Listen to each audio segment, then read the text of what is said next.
Hey everybody, what's up? Welcome back to the Boss Rush Podcast, a great place to play games and be better. I am your host, not Corey Dierig.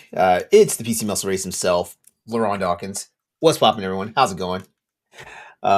It's kind of weird that I don't have Corey team me up. So, Mad Pharmacist, how are you today?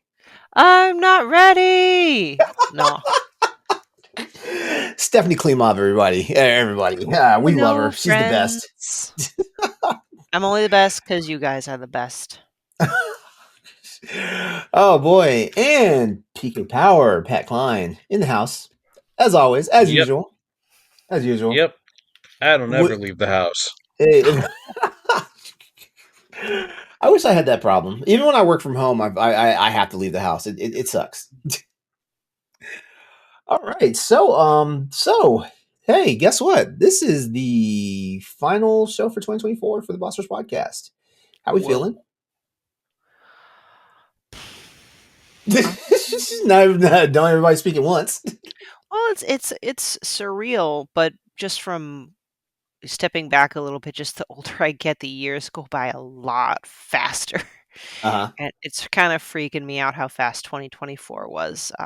It was a busy year, another year of really wonderful games.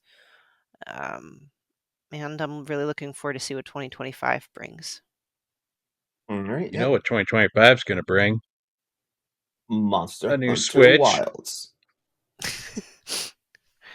Both, yes. No, Mm. yeah. So it's been all right. How has the year been treating you guys? It's had its ups and downs. I'll say that much for me. But it's been a hell of a ride. It's been a hell of a ride. Like I mean, like this is definitely not the worst year of my life. Definitely not. So like I'm happy for that. I'm happy to report that that's not a situation. And beyond that, just I don't know. I'm just ready to cross the finish line. Like I always get wore down like this time of year. As a matter of fact, if I'm being honest, I get worn out as soon as my mom's birthday happens and it happens on October 28th. Like once that happens, it's like, okay, holidays are here. Yeah. Normally I am one of those people that loves and embraces the holiday because I come from a more peaceful frame of mind. Like I don't like to buy into all that frantic "Ah," at the end of the year.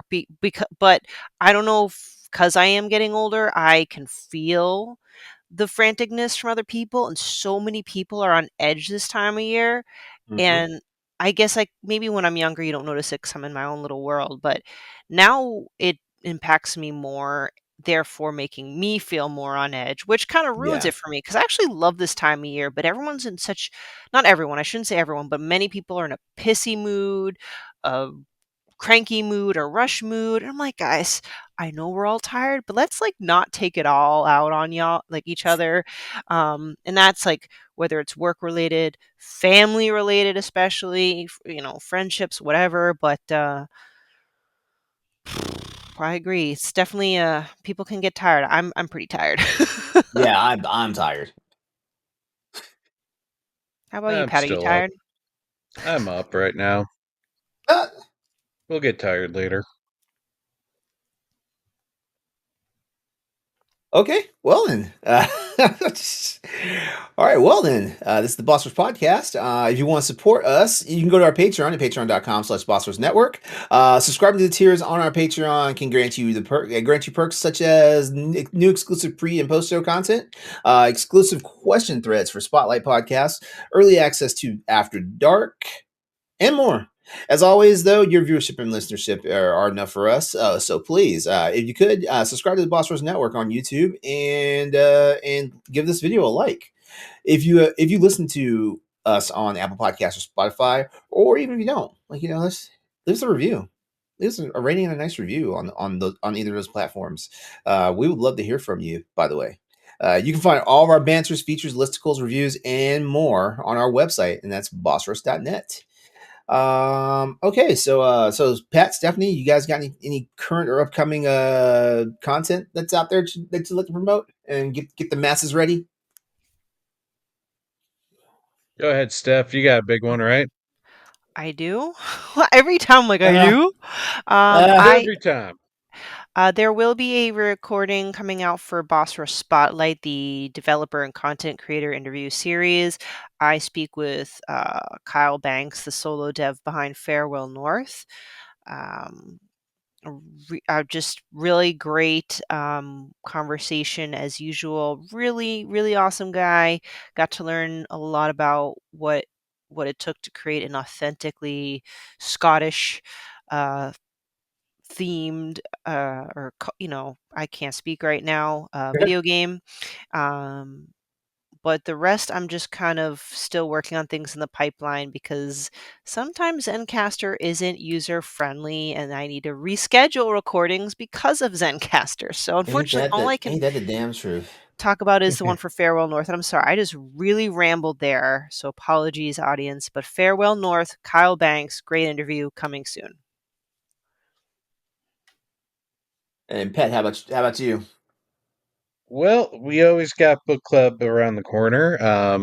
This coming up one that we're recording that'll be out at the end of December here will be um, A Space for the Unbound, and Woo! we got a really good guest for that one. We got Awesome. Miss Wholesome. We got the Miss Wholesome Queen herself.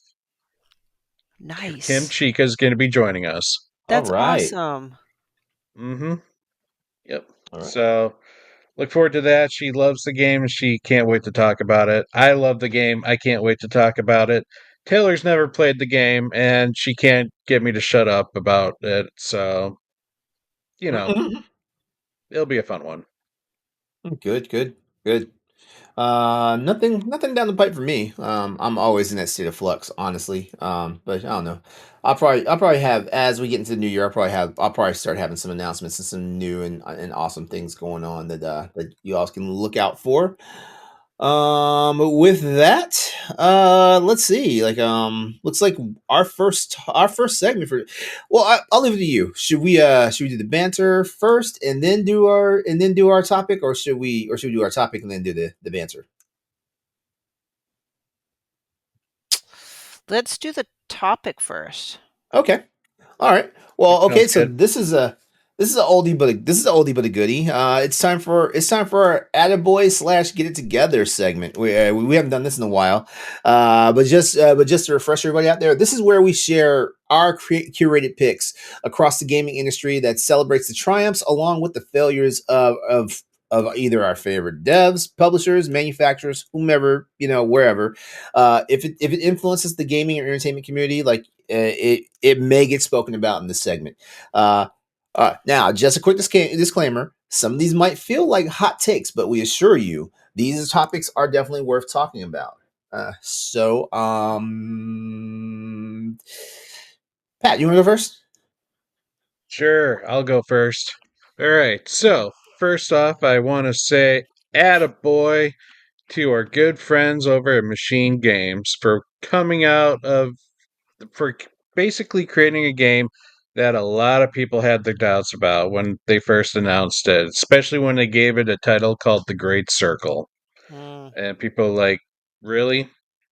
That's the name of your Indiana Jones game in The Great Circle? I mean, it's not as cool as like Temple of Doom The or Last circle of Crusade. life. But you know what? They nailed it. Like you got yourself a very authentic Indiana Jones game that is worthy of the Indiana Jones name and franchise. So, you know what? Good job to them for beating up everyone's doubts and just coming out with a really awesome game. It's Now, awesome I to want to hear. say get it together to our good friends at the Game Awards. Oh, So, oh boy! Oh, here comes a hot take. IGN recently came out with a poll asking whether or not people believe DLC should be a part of the Game of the Year award, and I believe over 75% of the people said no. So just because you know Jeff Keighley might be buddy buddy with some of those like high execs and want to make sure they feel welcomed and give awards wherever he can, doesn't mean that he should bend the rules to like put DLC as Game of the Year. at least according to 75% of the people. I I also mean, have to say, get. Oh, sorry. Go ahead. I was just gonna say, I was gonna say, like it's definitely been a conversation piece to say the least. But there's also a part of me that was like, like there were a lot of games this year, so how is it that DLC like winds up being an actual consideration for game of the year? It makes no sense. Mm-hmm. Mm-hmm. Yep. Also, to tie in with the Game Awards, they recently announced the Player's Choice of the Game Awards, and three of them are True. gotcha games. Yes. One is DLC, and only one of them is an actual game. Oh God. Yeah, guys, we need to expand the universe of like games because we got Final Fantasy, Metaphor, and Astrobot all getting kicked off the list for Zero Zen Mission, Genshin Impact, and was it Wuthering Waves? Mm-hmm. We gotta have a serious conversation of what our definition of gaming is now. Yeah. Thank you, Pat. I thought the same. I was actually just physically and emotionally and mentally disappointed when I saw that list. I'm like, come on, guys, we could do better. And once again, it reinforces Yeah. my whole thing about like not taking the Game Awards seriously. Well, the sad thing But, is that that's what the audience voted for. So, right? but you know what? Someone pointed out that that could have been like the population in China because that's where most of those originated from. Hmm. I mean, like basically all but one of those games is Chinese made, and Oh. that's the Elden Ring is the only one that's not Chinese based. Every single other one is though. Well, you know what? Don't take the Game Awards seriously, but you know what you can take seriously? The Bossies. Hmm. That's right. Dun dun Yep. dun. Anyway, 100% community voted for, except for the ones that we don't like. Then we kick those out. Uh, right? Yeah, for those that haven't, you should check out the episode, last episode prior to this, where we all grapple with one another for nominee spots. It's very entertaining. But yeah, I agree with you. Get it together, Game Awards. Gosh. We look forward to seeing what video games you announce. And Fluke Guy. And Flute Guy. So, who's next? yeah. Who's next? I guess me, maybe? Go for it. So my attaboy, or yeah, if you want to call it that, goes to the Wholesome Games group because they had the Wholesome Snack showcase today, and they showcase lots of wonderful indie games. Um, you know, our friends over at Wholesome Games are just wonderful because they get the word out on some pretty incredible indie games that may not have gotten visibility without them. They're just absolutely wonderful. I looked at the lineup.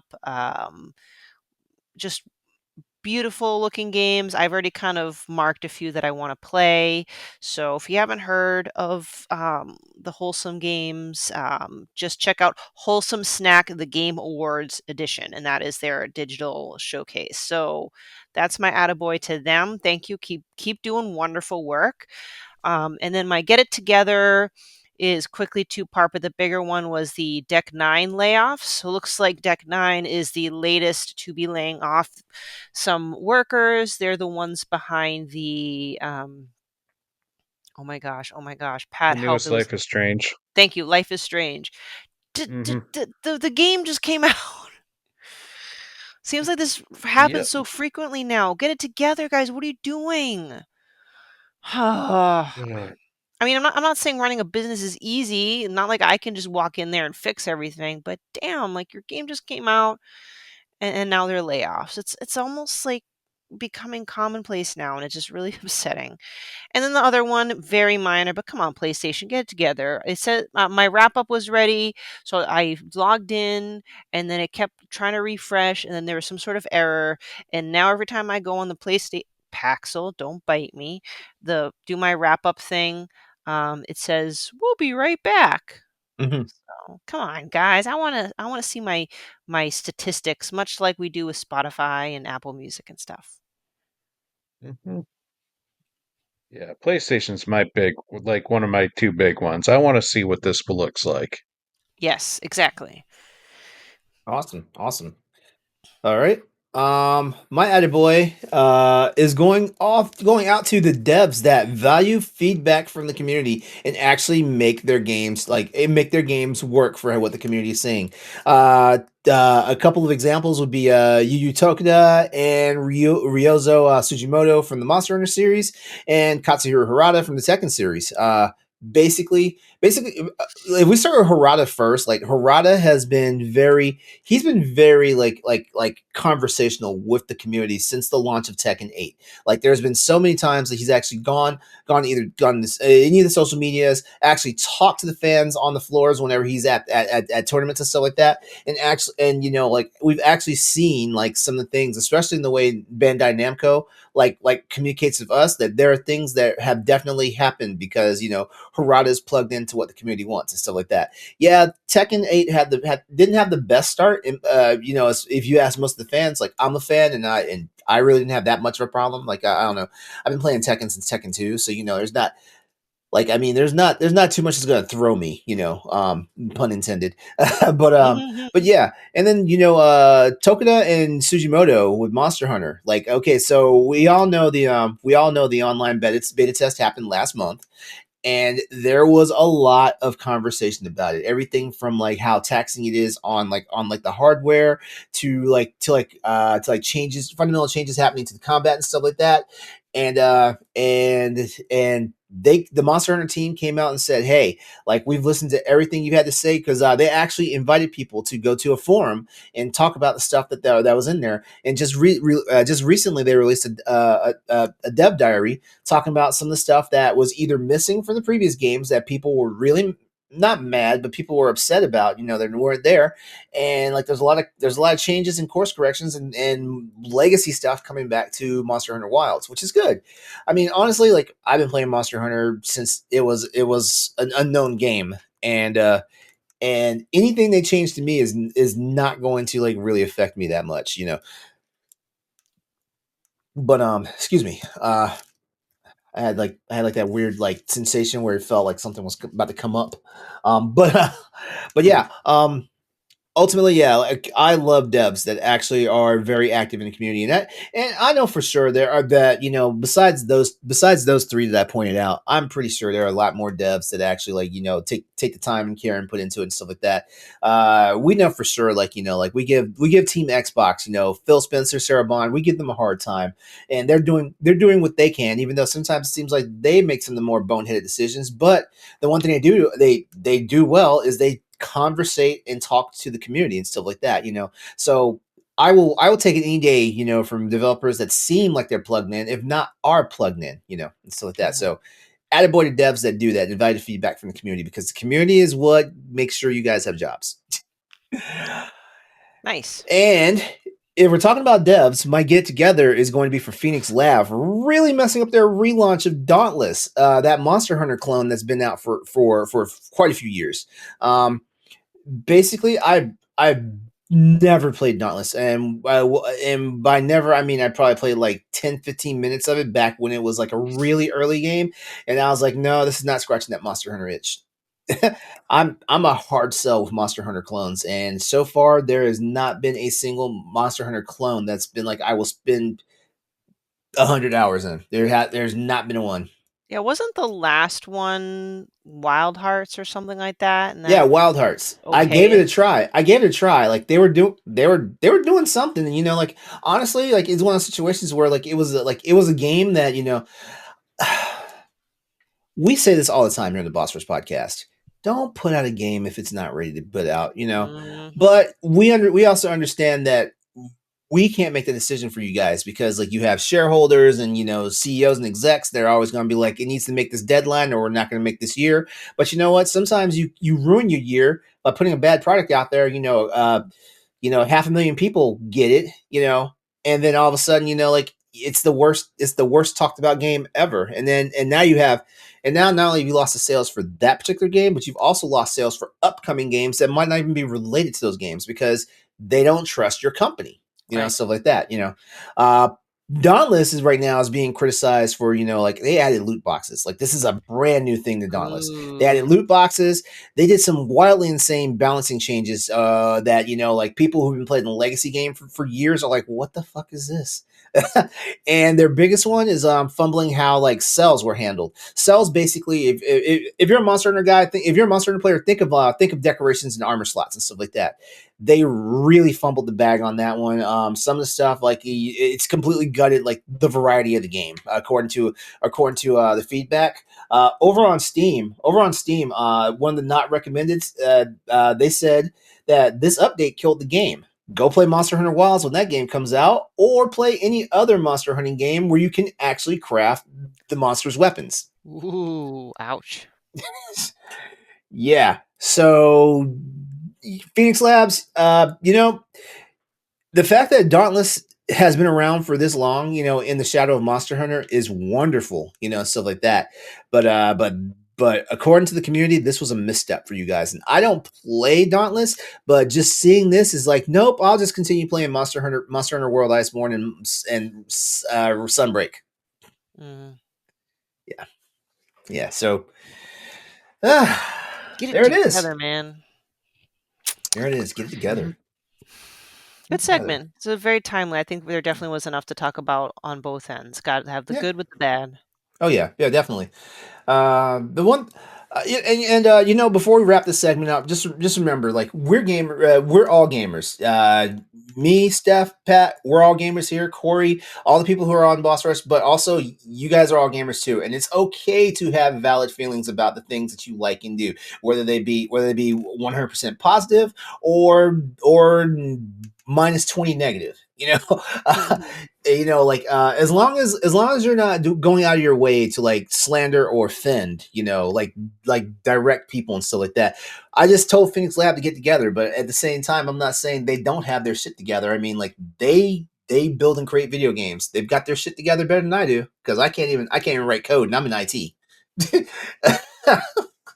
Yeah, but seriously, like these conversations need to be had in the greater gaming sphere because like this is in my attaboy where like I just said, devs are actually listening and taking our feedback. Like we want to have every single developer, publisher, manufacturer. We want to be able to have every single one of those guys like hear what we're saying, and actually they don't have to make every one of the changes that we ask for, or they don't have to like bend over backwards to do something that they feel like maybe past the scope of the game. But just being plugged into the community is one of the best things you can do. So hear us out, like any of those assholes are just trolls and whatnot. Yeah, you get to like the Destiny guys, like when they were like enough and they closed their forums for a while because people were being assholes during what was it which Corey would know better. I want to say it was the not I'm butchering the name. It was the one with all the neon lights. That expansion, Lightfall? man.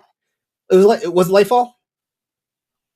I'm just pulling one of I those don't out of know. my bum. I bought it and never played it. So I'm a bad gamer. Yes, LeRon, get it together. Play your fucking games when you buy them. Word. Just kidding.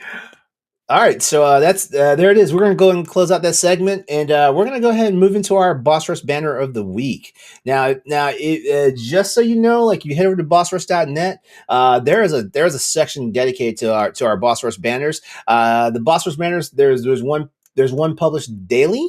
And it's always good conversational pieces. They talk about everything from gaming to music and entertainment, comic books, all sorts of stuff.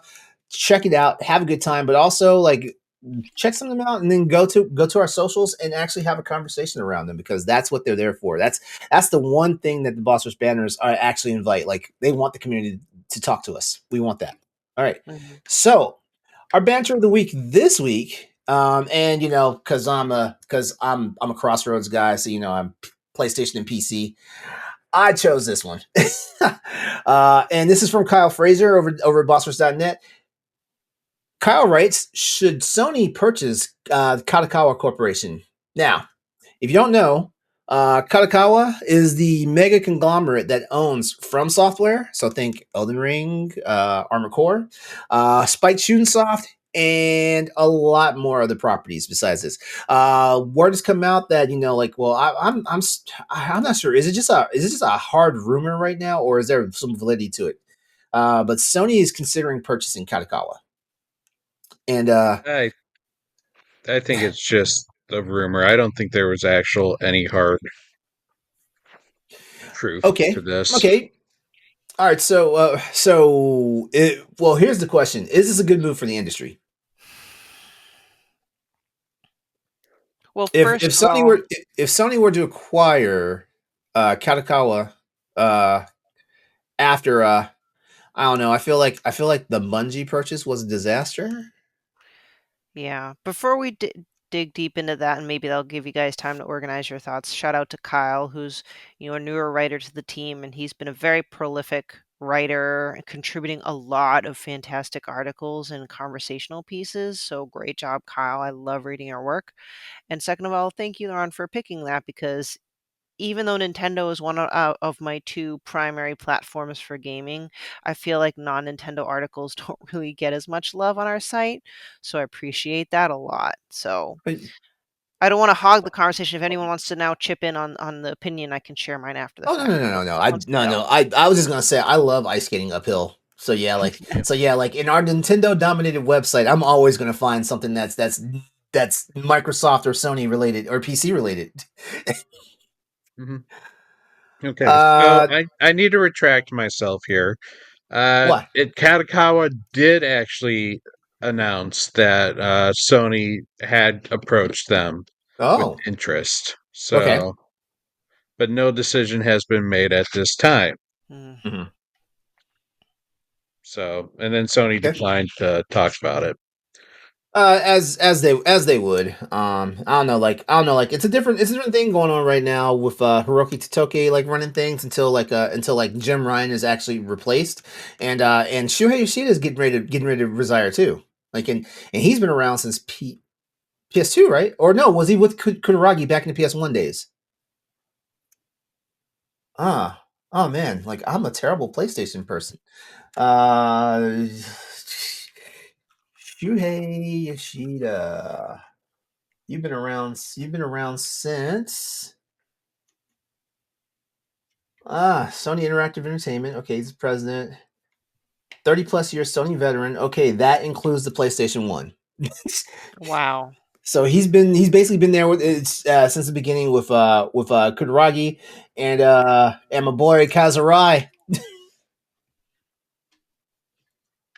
Hmm. I'll go ahead and answer the question about whether or not this is a good move for the industry. Um, I'm leaning more to a no than a yes, but honestly, like I feel like Sony could do a lot worse, because Kadokawa shown Corporation, like it's not just video gaming that we think of. A lot of the From Software games are actually published by Bandai Namco, so so basically they would just be changing hands of publishers and not so much the dev teams are changing or anything like that. But you also got to look at Kadokawa Shonen has I'm sorry, yeah, actually, what is it? No, I'm saying Kadokawa Shonen, but because I'm thinking of like their massive anime and manga division and stuff like that. So like this is definitely another revenue stream for Sony because as we know, Sony has got Crunchyroll and what's the other one? Crunchyroll. Oh, wow, what? Like it's all Crunchyroll now. It used to be two different ones, but yeah, like Sony's been making moves to get into into a lot more entertainment venues, to the fact that to almost their detriment of their actual like technology, like their TVs and their hardware, like Blu-ray players. I would say the PlayStation also, because because this generation is not PlayStation's been all right this generation, but it's not been the best, for Sony, especially when you look at the PS4's reign, stuff like that. So I want to say I'm leaning more towards a no on this being a good move for the industry, but at the same time, like this could give Sony one more shot in the arm, and probably a shot in the arm that they thought that Bungie was going to give. And I'm not bashing Bungie. I mean, Bungie just Bungie was just is an interesting case on its own because like Bungie was acquired. A lot of people say that Sony paid way more money than it was worth and stuff like that. But at the time, like when it happened, Bungie was like high on life as far as like what was going on with Destiny and all that stuff. COVID was really nice to them. They got a whole bunch of bumps. A whole bunch of like they had money coming in hand over fist that they didn't know what to do with. Yeah, there's hiring sprees. Like property was bought and stuff like that, and then like it all came crashing down after the Sony acquisition, and it's not really Sony's fault behind that, because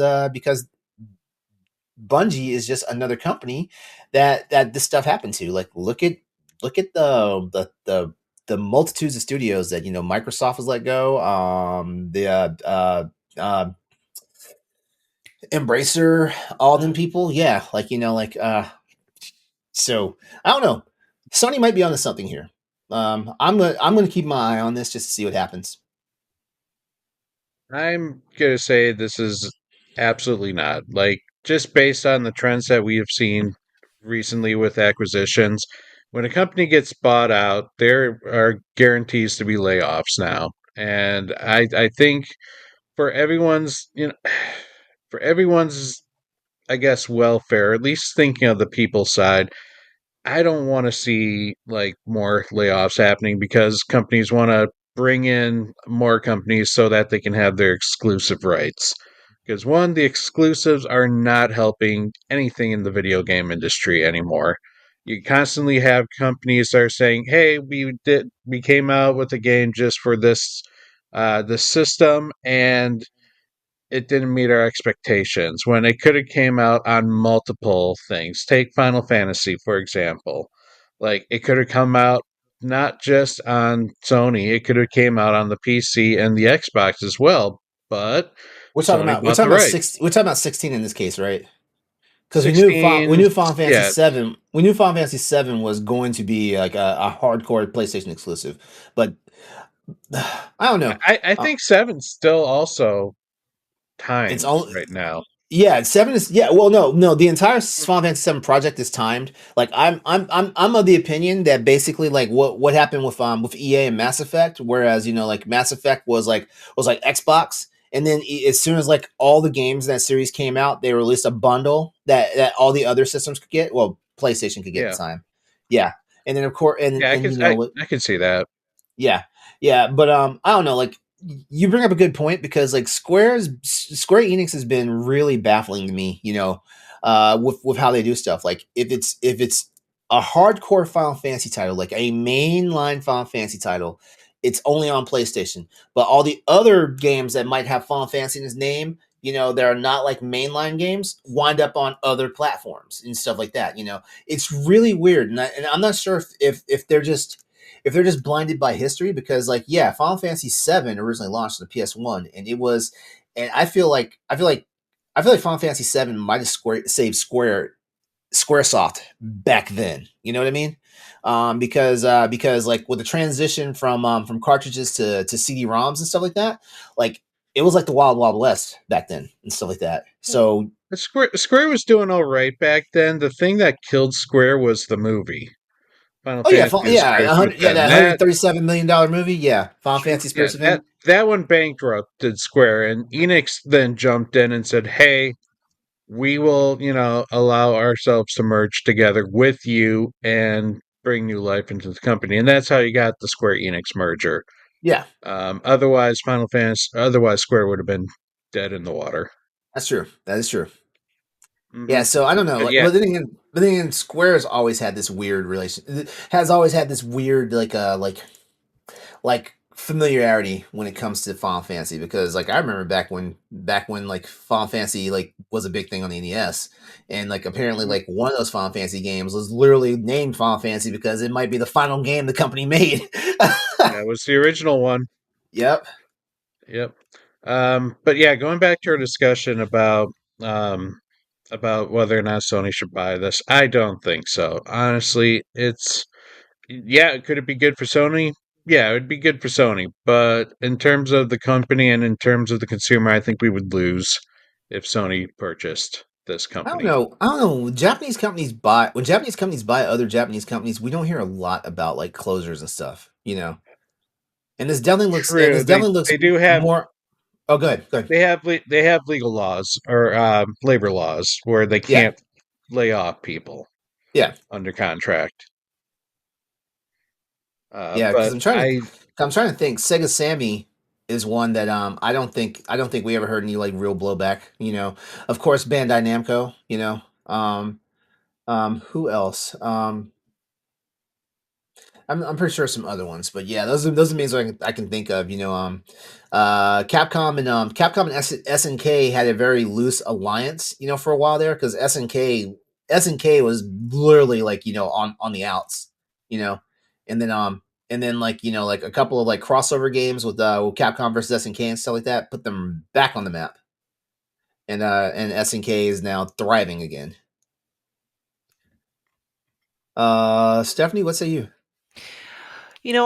I like the evolution of this conversation because, after me reading the article and listening to both you guys, I fall in the camp where I do feel like it might be a positive from a business standpoint for Sony, given it'll help diversify them with the different arms that this conglomerate can provide, especially since well, also from soft. I mean, come on, that's a big one. But as far as impact on the overall video game industry, I'm never a really big fan of these buyouts. So I'm leaning towards it's not good for the industry, but might be good for Sony, which can be, that's why things are never truly black and white, right? Um, buyouts and mergers can be beneficial when it comes to providing, guidance, financial support, uh, publishing and publicity. But at the same time, like Pat says, there's always that danger of things not succeeding and layoffs. Um, you always want to hope for the best, but I'm always a fan of keeping things as independent, quote unquote, as possible. But again, at the same time, business is business. I can't blame Sony for wanting to do something like this. So we'll see how this turns out. Okay. Yeah. Yeah, like I don't have any actual like additional thoughts. Pat, you have anything additional to add? nope. Okay. Well, Consider definitely head things. over to definitely head over to bossrush.net. Please give Kyle's article a read, and once you get done with that, read some more. Like I mean, like I said, there's a whole bunch of juicy banners over there. Like just what was it, last week's episode? We did the whole like Resident Evil 9 wish list. And that was Oh based yeah. off of Boss Rush banner. That was your banner, Stephanie. Yep. Not like we're just being like dictators and like only pushing our own content here or whatnot. But yeah. But yeah, definitely head over to bossrooms.net, check us out, and we'd love to hear from you. Like, definitely have some conversations about this. Sound off in our YouTube comments. Tell us what you guys think about the possibility of Sony purchasing Kadokawa. We'd love to hear what you guys have to say about that. We'd also love to get some more insight because maybe there's something like we're not seeing. Mhm. So definitely for a lot of you people that are in the gaming, they're in gaming that definitely are more on the business side than we are. Like like we want to hear your thoughts, opinions, and views on this stuff, and yeah, like who knows, Armored Core 7 and there is no Elden Ring 2 according to the devs, but these could be published by Sony in the future. Yeah. You never know. all right, all right. So let's see. We're kind of plowing along, aren't we? Efficiency. Woo. Yeah, because look at that. We're at the what we've been playing segment, and you Well, know that's what? good. So we don't have to like rush through this segment too. So this is Yeah, nice. exactly. So Hmm. because I don't have a lot to say, I'm going to go first on this one. I have continued to be playing Monster Hunter World Iceborne. I don't know what happened with Andre, but Andre like disappeared. I know what he's doing. He played and just beat Control Ultimate Edition, which is a game that's Ooh. actually on my backlog list that I need to go play and beat. But I'm gonna ramp up to Monster Hunter Wilds right now. So like I'm replaying the complete story of Monster Hunter World Iceborne, and I'm taking my time because of course I'm grinding and making weapons and gear and stuff like that. Like I get really pissy when like I get clapped by a monster that I know is not that hard and stuff like that. It's because I'm rusty because I'll have monsters that like our boss monsters and stuff like that, and I will look in my log later and be like, oh, that's why I was having a hard time. I've only fought and killed one of these things 4 times, as opposed to like killing 126 Rathalos and stuff like that. Yeah, like I've They've been been trying confirmed for Wilds. Rathalos and Rathian. Yeah, well, Rathalos was in the original teaser trailer, and Rathian was just like they just matter of factly like dropped the video and like she was in there in the background and stuff like that. But I'm sorry, like the 3 monsters that, in my opinion, will always be in Monster Hunter because they've been in every main version of a Monster Hunter game. They've been in every Monster Hunter game actually. Is Rathalos, Rathian, and Diablos. And guess what? A lot of the game takes place in the desert. Diablos is a desert monster. Mm-hmm. I just hope they're not a herd monster because that would suck. All right. Yep. I have been trying my best to play Indiana Jones and the Great Circle. Like I've got it installed on my computer and stuff like that. But lo and behold, like yesterday I had a doctor's appointment and stuff like that. And while I was there at the hospital, I went ahead and got double jab with the flu shot and the flu vaccine and the COVID booster. And so like it's been the struggle for me to like try to even start this brand new game because I want to be immersed in it, and also this is going to be one of my diversifying games, because like it's a first person game, and I was one of the most vocal people complaining about why is it first person, especially with my pedigree with the Uncharted series, Uncharted and Tomb Raider games. Why is this first person? So yeah, like this is me trying to reach out and diversify. By the time we come back to recording our next episode of the Bosters podcast, I will have some things to say about this game because it is one of my most anticipated games. I just have to work myself through like man, like I gotta play it like this, but who knows? Mhm. Yeah. Yeah.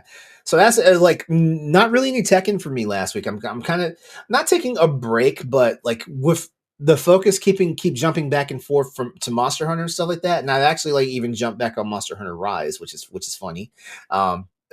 Because right now, like with Monster Hunter Rise and Sunbreak, I'm trying to see. I've been trying to tell people that a lot of people were upset with the changes with the changeover from World and Iceborne to Rise of Sunbreak because they're like, oh, the game plays differently. I'm like, no, they don't.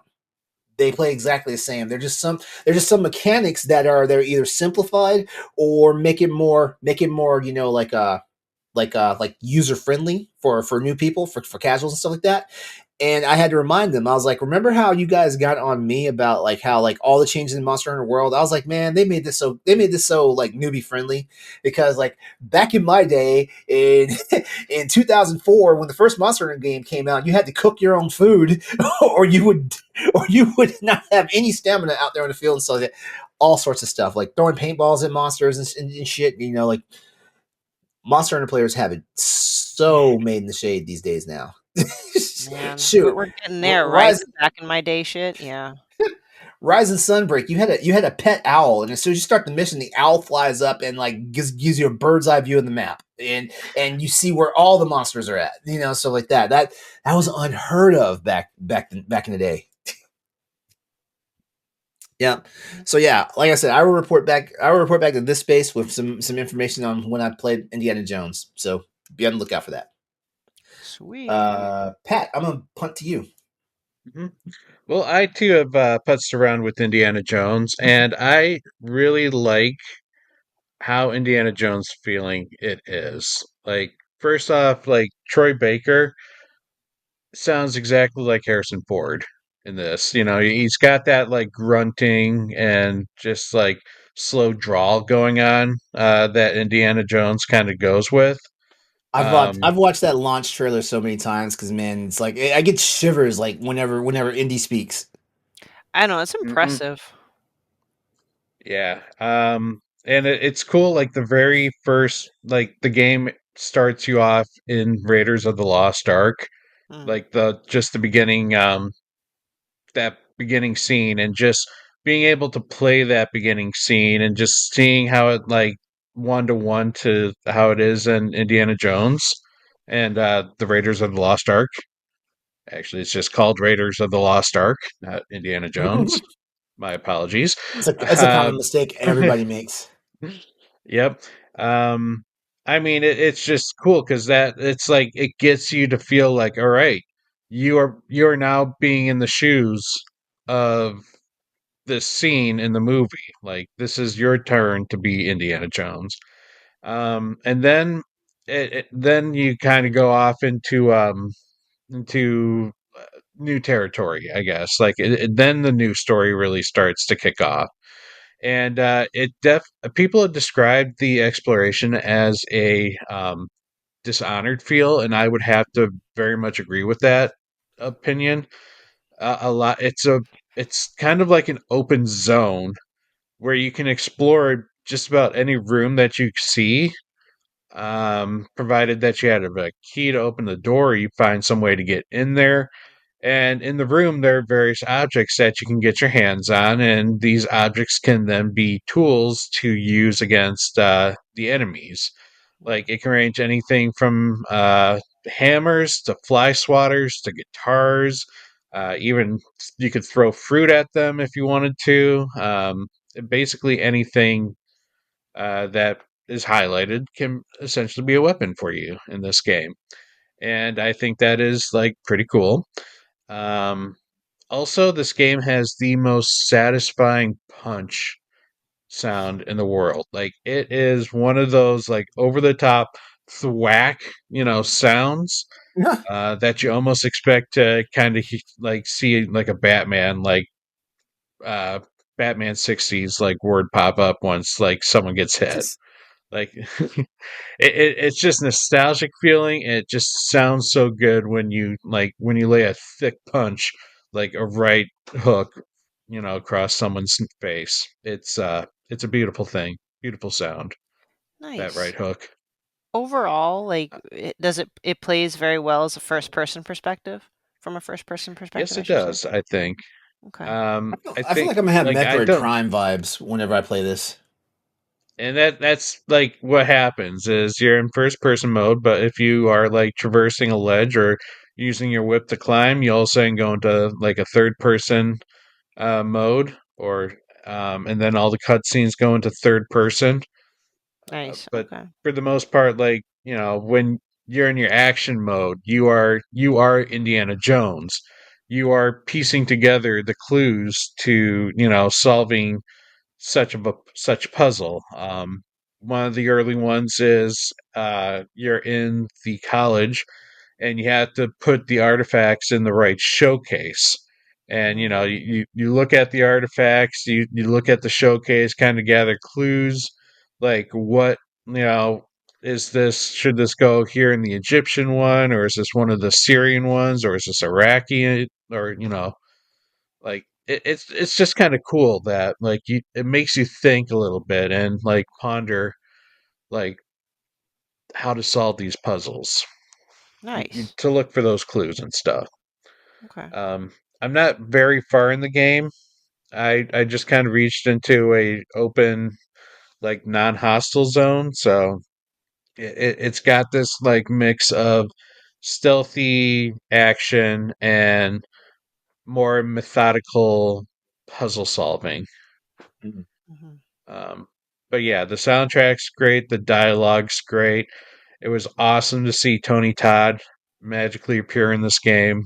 Like he turns around and you see his face and you're like, dude, that's the Is this like Candyman right there. is this like the last thing he probably did before he passed away? It's got to be one of the few last things. I imagine he had Mhm. his lines were probably recorded with it at least a year ago for this game. Yeah, Um, yeah. Rest in but peace, like my dude. just Like you were just the greatest in Star Trek. he was great in a lot of things. Like I look Yeah. at his credits and he is all over the place. So you're like, wait a minute, that was him or that was him. By It's the way, pretty for cool. you, Mass Effect Admiral Anderson fans, like Keith David is in Abbott Elementary. Like he's got a guest spot. Mhm. Wow. Yeah. So it's good so far. It's conflicting with a lot of, like I said, in our pre-show, I have a gamer ADD, so I have to try a whole bunch of things, and a whole bunch of things did come out within the last few days. So but indie is definitely falling. Feels more like one of my more focused titles that I want to try and get done before the end of the year. Um, I've also uh, jumped into a free to play game that came out just recently. That was a kind of a big deal. Um, Marvel Rivals. nope. I Nope. A lot of people will be that's like, also on my hit list, but I feel like I feel like I'm going to be have gotten into it too late, and everybody's going to be out for blood. probably. Probably, if you didn't get into this like pre-game, you probably are, you know, below skilled level at this Yeah, point. But the free to play game that I'm playing that doesn't really require that much of a skill level is called Infinity Nikki. Ah.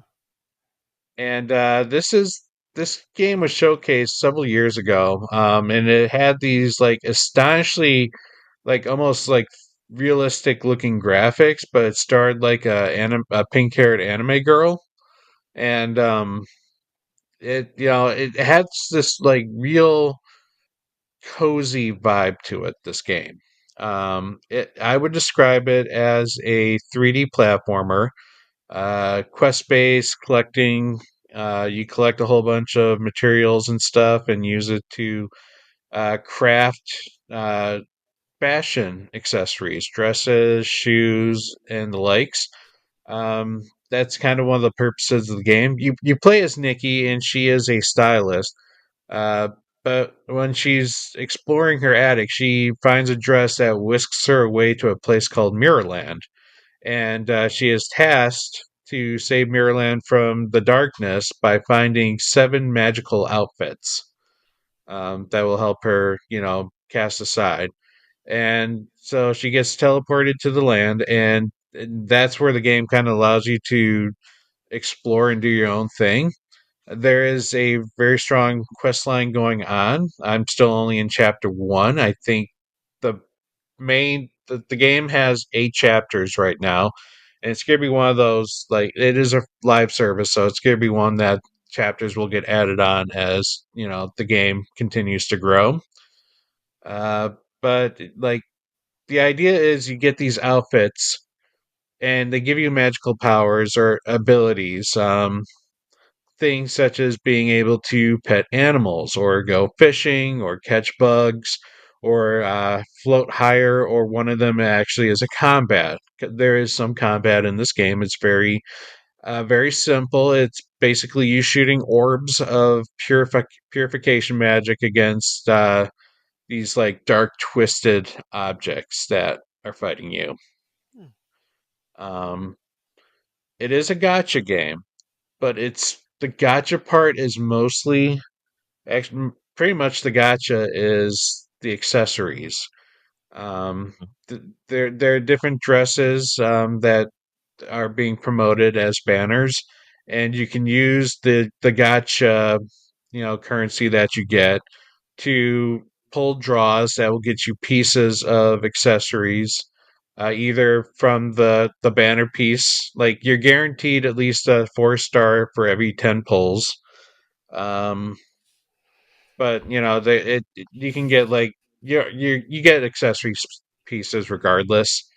Whether or not it's the one on the banner is, that's kind of the whole gotcha thing. But Mm. really, they don't do anything other than add points to a style meter. Like it could add points to a cute or cool or sweet or sexy.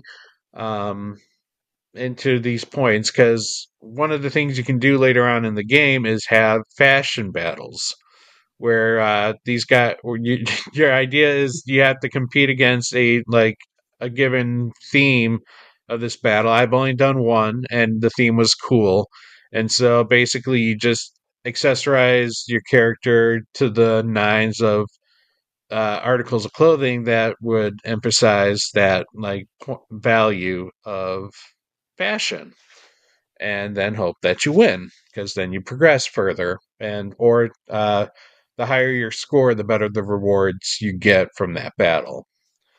But for the most part, like I haven't seen a need to actually use the gotcha part of it. So you can actually play this game, and I played it for several hours. You can play this game without needing to pull right now, and enjoy it. Like there's plenty of other accessories and stuff that you can find out in the world. If you go and explore, it's like puzzle elements, like combat elements, but there is a lot of stuff to find in the game. The game is absolutely gorgeous, and the soundtrack is phenomenal. It is a very cozy, very uh ambient soundtrack that matches with the environment of the game. So I'm very impressed with it. Like, is it aimed towards girls? I mean, it's a wholesome game. It's not like trying to like. I'm not saying as a guy you should feel insecure about playing a game like this. This is anyone can I've play a game like this if you want to. It's I've been playing perfectly I've been fine. playing video games since I was like 8, 9 years old, and over the years I played quite a few sus games. So whatever. No, like I am enjoying this, and I have no clue of anything fashion related. Like I have dressed Nikki up in what I think is a very nice looking like attire. Um, and like I said, there's so many different accessories that you can choose and change, and like one's no any two people's Nikki's are going to look the same. So I recommend it. It is free to play, so you know, it's worth at least giving it a shot, trying it out a little bit, and seeing if you like it. Yeah. What else have I got? Oh, I also picked up Fantasia Neo Dimension, the Hironobu Sakaguchi, Yeah. um, Final Fantasy, creator of the Final Fantasy games, newest game, and it plays like I would describe it as almost a Final Fantasy VIII style, like in terms of its looks. With it feels very Final Fantasy VI-ish in its story, though, but it definitely feels like Final Fantasy. Turn-based combat. It's got fixed like camera angles, which when you go like beyond like the camera, the thing rotate. Like the map could like rotate and stuff because the maps themselves were actually real life dioramas. Like there are over 160 dioramas, I think, that they created specifically for this game. Hmm. And so it's cool because like map will shift and you get to see like a whole different side of what this area looks like in as a diorama. Um, the combat is turn based, and but one of the draws of it is the ability to curve your attack so that it can go through like multiple enemies on the screen. Oh, really? Um, yep. So like magic attacks, kind of you can either shoot straight or you can like use your left stick to kind of like curve the magic attack so that it would like maybe hit like multiple enemies in one go. And another feature of the battle system is the ability to trap random encounters into in a machine, and then being able to fight them all at once. So it kind of adds a little bit of a challenge to it, in the sense of like you can fight up to like I believe it's 20 or 30 bad guys all at once. But by fighting it in this machine, you also can unlock bonuses that can either like up your attacks or give you an extra turn. And then, of course, with your ability to bend spells and other abilities to go through enemies, it's satisfying when you just like wipe out a screen of like 10 plus enemies before they even have a chance to move because of like strategic thinking of how to like use your abilities. And it's not like deep strategy thinking either. It's pretty simple. It's just like moving the controller and seeing like, oh, hey, I can get the most bad guys by shooting it in this direction. But it's a good game so far. It's a very interesting story about machines. It's like a machine virus that is infecting the world, and it's almost like like machines are almost like absorbing the world in a way. Something called bacteria, I think they call it. It's like mech and bacteria together, and I don't understand quite what's going on yet. It's still very early in the game, but it's definitely intriguing, and you can definitely feel the Final Fantasy in it. So yeah. Other than that, it's Nice. just a whole bunch of other side things. Picked up Sly Cooper 2 today. You know, it's a great Nice. day for PlayStation. Hmm. Because it's got Sly 2, Sly 3, Jack and Daxter, and Precursor Legacy, and the Legacy of Kain, Soul Reaver games all came out today. Wow. Big Good day. shit. Good shit. Hmm. Yep, that's me though. Steph? So I am still plowing my way through Dragon Quest 3. I think that'll be part of my list for quite some time. I'm still playing Pokemon Trading Card Game Pocket. I do my 2 pulls a day. I play a couple games. I get my son involved. And then lastly, Anton Blast. So I did receive a Steam key for that. So I'll be writing a review. I was going to play it and review it anyway. So it was a game that I played at PAX West. It is a lot of fun. It draws a lot of inspiration from Crash Bandicoot. You play as a really red and angry guy called Dynamite Anton, or his coworker Annie. Satan is jealous that you're more redder than he. It's like the mirror, mirror on the wall. Who's the reddest one of all? And he gets jealous and steals Anton's spirits. That's like the backstory. And you're in a hub world. You go to different levels. You make your way through. It's a 2D side scroller, but with like 2.5 elements where you can jump to the back screen and forescreen. You collect poker chips to have upgrades. Um, the pinnacle of each level is activating a detonator, which therefore sets off something called happy hour, which means you have to retrace your steps back to the beginning of the level, but you're on a timer or else everything explodes. The environment's very interactable, meaning there's like a lot of things to destroy with your hammer. So it's just always like running, smashing, exploding. It's chaotic, it's fun. I am not the best at it. I usually need to redo the level several times, but that's because I suck. But the game itself is very enjoyable. It's very endearing, colorful. It's a fun platformer with a lot of personality that I have not seen in a while. So keep an eye on my review for that. But yeah, I got to dabble in Anton Blast. All right. Yeah, I can't wait for that game to come out on the Switch. I hear Yeah, it's the 13th, I think, is that what is they're correct. saying, Yep. which is out by the time you listen to this. But I am definitely looking forward. It looks like a fun game. I see it all over Twitter. Mm.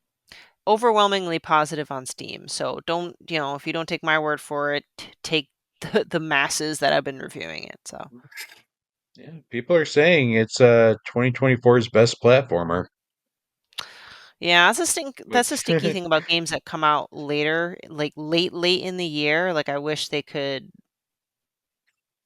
I don't know, get the Mhm. kudos at award shows. Almost kind of like Indiana Jones, kind of how it came in late in the year. I just feel like sometimes they kind of miss the window for recognition. I mean, granted, does it really matter as long as people are buying and playing the game and enjoying it?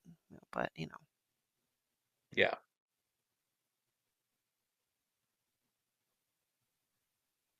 so yeah, that's it. That's Well, all I've been playing. Beside note, I did to sacrifice game playing time. I did finish a painting. I haven't done this in a while. Art is one of my original hobbies, and I painted a Boss Rush Loves Indies piece with a tribute to a bunch of indie games that either have made a mark in history or that I've just personally enjoyed, like Smooshy Come Home, Animal Well, Gory Cuddly Carnage, What Remains of Edith Finch, then Hotline Miami, Undertale, and so on and so forth. No, All right. that is a really good picture that you made. Yeah. It definitely shows a lot of love to, indies as a whole. And I think a lot of the devs who saw their creations on there were like super appreciative of it based on some of the comments I read from that post. No, it Oh, was a really it's a really nice piece, Stephanie. Oh, I appreciate it. Painting has never really been my strong suit, and even though I love to draw and do stuff like that, I've never considered myself a good artist. So the fact that it came out the way I wanted it to was a big deal, and the feedback was great. It got over 3,000 views within like 2 days, which that wasn't the Mm. point of why I painted, but Ah, it definitely you know, bonus. it's a bonus. It reassured like, "Aw," like, I'm glad people got to appreciate it and to see it and see, why indie games are awesome.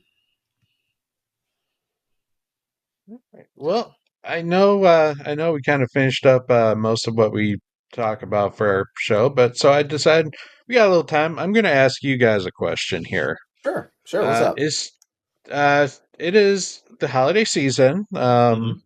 And for me, I always find myself drawn to particular series that I like to go and revisit, specifically during the holiday season. And I was wondering if there's anything like that for you guys. Like when it comes down to Christmas time, is there something from like your childhood that's like, I need to go back and replay this game or a game from this series every year for like Christmas?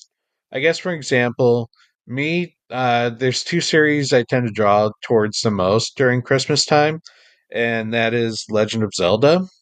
I usually will like putz around with like an older Zelda game around this time of year, or a Mega Man game because every year when I was a kid, I would get a new Mega Man game, and for the NES, and that was like clockwork because that back then video games could come out, a sequel could come out within a year. So Yeah.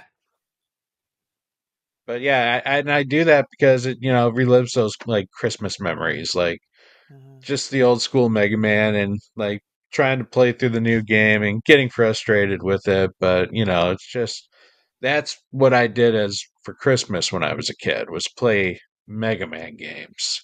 So it's still something I kind of like to do when Christmas comes around is like pop in one of the Mega Man collections games and just play that. Nice. Mhm.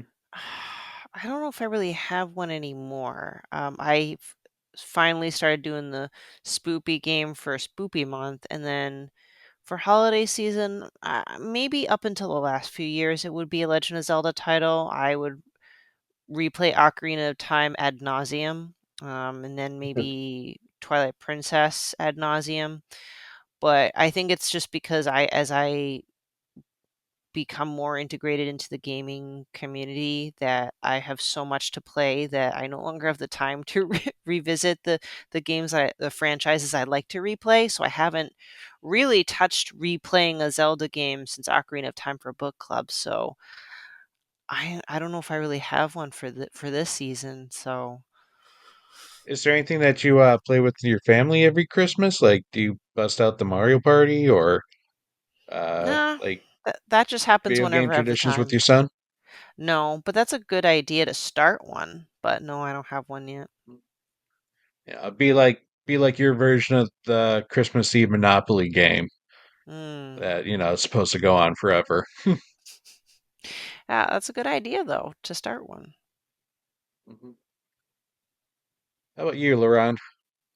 I had to think about this for a second because I don't really I don't really have like like nostalgic games like that for like a particular season.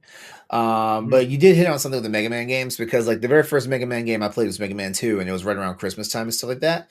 And like up until Mega Man 3 came out, it was like my favorite Mega Man game. And now I can't figure out which one is my favorite of the two, like Mega Man 2 or 3, stuff like that. So like I'm always like revisiting like the Mega Man series games and stuff like that. But I never really like nailed it down to like a holiday or holiday tradition. So I don't know. Maybe it says I'm just a really bland gamer or not. Like and maybe I'm not as hardcore of a gamer as I think I am. you know. Uh, like I said, for me, it's more that memory, Yeah. and like that. Those were my good Christmas memories. Was playing these video Oh. games. So Oh, actually, back when because like I was in the military when the PS1 was launched in the US, and so it was a Christmas present of mine, and I wore Ballerina Toshinden out. Like that disc would no longer read the disc drive and stuff like that, and that's like one of my fondest memories that actually goes back to the holiday period because like I said I got it was a like my mom actually like bought me and shipped me a PlayStation while I was overseas. mhm, that's awesome of her. Yeah, she hasn't done anything like that ever again in my adult life. And I'm sitting here Because like, you're a man, goddamn adult, man. I was like, man, $300 ain't even expensive as far as gaming is concerned. Not when you have like a $3,700 like Apple Vision Pro. Yeah. Uh, Oh yeah, just a little fun thought I had. Since it is Christmas time, and Mm, this is the last episode before the new year. mm, Yeah. Yep, it is. Yeah. And speaking of, before we sign off, like real quickly here, from the Bosworth family to you and your family, we want to wish everyone Merry Christmas, Happy Holidays, a wonderful New Year, whatever holidays or traditions you celebrate. It's we're all shouting it out to you guys and stuff like that. We want to thank you all for making this a phenomenal, fantastic year for us. 2024 was great, given all the ups and downs that happened, across gaming, across the industry, and things of that nature. But the one thing that didn't die, besides Boss Rush, is gamers and their love for video games and stuff like that. So the merriest of Christmas, the happiest of holidays, the best of wishes, and a wonderful, wonderful new year. Still like that. Did you Stephanie, Pat, did you guys want to say anything? yeah, well, just to echo that, happy holidays, whether Merry Christmas, Happy Hanukkah, and Kwanzaa and all that wonderful stuff. Regardless, just genuine appreciation for you, the listeners, for those engaging in our conversations, taking the time to listen to us. My life is all the more rich just being able to sit here and have a conversation about things that we are passionate about. This almost feels like a safe space for me. So I hope we provide a safe space for you. So again, if you are able to, take a step back, take a breather. Don't let those high strung people get to you. Enjoy the holidays for what they are, because you blink and then the next moment they might be gone. So happy holidays. I wish you a wonderful new year 2025 ahead with wonderful games and discussions to be had. Yeah, I can't really top that. Just I hope everyone listening is having is it's. I hope you're all surviving. Is the best I can wish for. Like I can wish for better, but you know I as long as we're all still alive at the end of this, and like let's go forward into 2025 strong. You know, we'll take control of our own lives and do what we want to do. Amen to that. All right. Well, hey everyone, this has been episode 255 of the Bossers Podcast. This is the final show for the year 2024. So as we said earlier in our sentiments, like please, like we hope you all had a wonderful year, and we can't wait to start 2025 back with you, our listeners and our viewers and stuff like that. We appreciate you guys, and just do the thing you love, and that's play video games because like it's a wonderful time to be a gamer. Like there's so many good things out there to play. There's so many good things out there to do. There's so much good hardware out there to play around and mess with, whether it's VR, whether it's just portable handheld consoles. you've got choices, you've got ways to play, and everything's an Xbox. Mhm. Or an All right. Astrobot. I All love right. that marketing. All right, so I want to thank all of our viewers watching and or listening to this episode of the Bosphorus podcast. This is the flagship podcast for the Bosphorus Network. You can catch all our new episodes Mondays on your podcast service of choice or on YouTube. You can get the show ad-free along with other perks like the exclusive pre-show for as little as $1 over on our Patreon. And also be sure to check out our merch and find all of our content over at bosphorus.net. Pat, Stephanie, thanks for your time. I love you Bye. guys. See I you love you next guys. year. Ha ha Yep. ha. Yep. All right. Ah-ha. We are signing off. Thank you for watching and or listening. And until next time, we love you. So long. If you want to see how you can become a Patreon producer, head on over to patreon.com/BossRushNetwork. The Patreon producers for this month are Adriel Munger, Austin Campbell, Celeste Roberts, Christian S., Sana Deering, Francisco Santillan, Matthew Keel, and Todd Oxtra. Thanks for your continued support of the Boss Rush Network.